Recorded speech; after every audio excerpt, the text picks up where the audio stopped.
Comment un homme seul a réussi à instaurer la journée mondiale sans téléphone portable? Restez avec moi, je vous en dis plus juste après. Salut les audacieux et bienvenue dans cette nouvelle vidéo. Si ce n'est pas déjà fait, je vous invite bien entendu à vous abonner à la chaîne juste ici et à activer la cloche de notification pour rester informé de toutes les prochaines sorties. C'est l'histoire d'un tueur qui tue des gens qui ont un portable. Nous sommes en 1999. Phil Marceau est alors libraire et auteur de divers romans policiers. Il débute en publiant des polars humoristiques sur différents sujets de santé. Vient alors un jour au cœur de son polar, le sujet brûlant que représentent aujourd'hui les téléphones portables. Intitulé « Tueur de portable sans mobile apparent », on y découvre une histoire qui sera qualifiée d'anticipée, qui se passe en 2001. À la période où le téléphone portable prend de l'ampleur, le scénario qu'il a créé lui donne envie de prolonger sa réflexion. Quant au choix de la date, elle lui est apparue comme une évidence, le jour de la Saint-Gaston. Alors que j'arrête tous les haters maintenant, le but de cette journée comme de cette vidéo n'est pas de se positionner contre le portable. C'est quand même avec ça que je suis en train de me filmer. Mais comme Phil Marceau a très bien expliqué ses motivations, c'est simplement de prolonger la réflexion. Et puis entre nous, il serait peut-être temps de réaliser que se battre contre quelque chose n'a jamais rien apporté. Il n'y a qu'à voir ce que ça donne aux élections. On ne vote plus pour un candidat, mais contre un autre. Il n'y a pas comme un truc qui va pas. Le créateur de cette journée mondiale n'avait qu'un seul objectif, nous pousser à réfléchir sur notre utilisation des téléphones portables. Par exemple, vous trouverez dans l'ensemble des études que je vous partage en description de la vidéo, des statistiques assez effrayantes, comme le fait que les enfants qui utilisent un téléphone l'utilisent d'abord pour le divertissement, qui connote déjà un manque assez conséquent dans la vie réelle.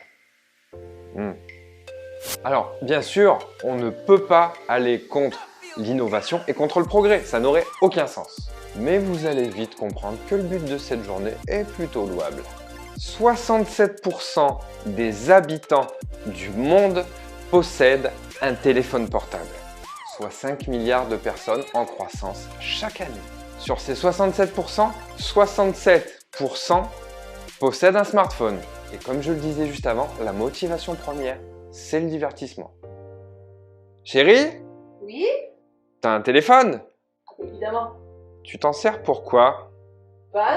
Pour téléphoner. Merci mon cœur. Ça va, je suis allé trop vite pour personne là. C'est bon. En France, 99% de la population possède un téléphone portable. 99, c'est presque 100. Le téléphone portable est devenu une telle addiction qu'une addictologue a déclaré, je cite, « Je dis toujours aux parents, quand vous donnez à votre enfant une tablette ou un smartphone, en réalité, c'est comme si vous lui donniez une bouteille de vin ou 1 gramme de cocaïne. » Et preuve en est, au Royaume-Uni, diverses expériences sociales nous le prouvent. L'expérience a été menée dans 4 familles parfaitement banales des temps modernes, c'est-à-dire où des enfants ont les yeux rivés sur leur tablette. L'objectif est d'observer ce qui les poussera à quitter leur écran des yeux, alors qu'autour d'eux, la réalité change. Les parents sont complices de l'expérience. Début modeste avec changement des tableaux au mur, aucune réaction. Plus audacieux, la mère de famille est échangée avec une inconnue portant la même couleur de vêtements. Les enfants ne remarquent toujours rien. Comble de l'indifférence, de faux frères et sœurs, parfaits inconnus eux aussi, s'installent à table sans le moindre détournement de regard de ceux captivés par l'écran. Il faudra attendre la coupure d'Internet au moyen d'un brouilleur pour que les enfants découvrent que le monde réel autour d'eux a changé. Plus les enfants passent du temps devant les écrans, moins ils regardent directement les autres dans les yeux. Et sans regard direct, on ne lit plus les codes sociaux, donc ils n'apprennent plus à vivre en société. Il y a donc des effets directs sur le cerveau et l'apprentissage, similaires à ce qu'on observe avec n'importe quelle substance addictive, y compris les drogues. Ils ont même été jusqu'à mettre au point des centres de désintoxication pour les smartphones. Au Royaume-Uni et aux États-Unis, de nombreuses institutions proposent des cures de désintoxication en pleine forêt. Ce jeune homme est là depuis plusieurs semaines et semble littéralement renaître. Je commence enfin à me dire, va dehors, il y a un monde entier à voir et à explorer. Et quand tu ne fais que fixer ton écran, c'est vraiment malsain. Des cures loin du monde technologique. Dans ce centre, il n'y a qu'un seul téléphone du siècle dernier.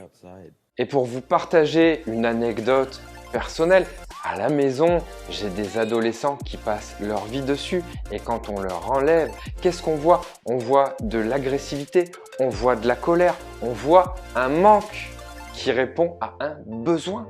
Alors, vu sous cet angle, se passer du téléphone une journée, ça me semble être un bon compromis, non? Tu verras, t'en mourras pas. Car, comme le disait très bien ma grand-mère, c'est pour ton bien.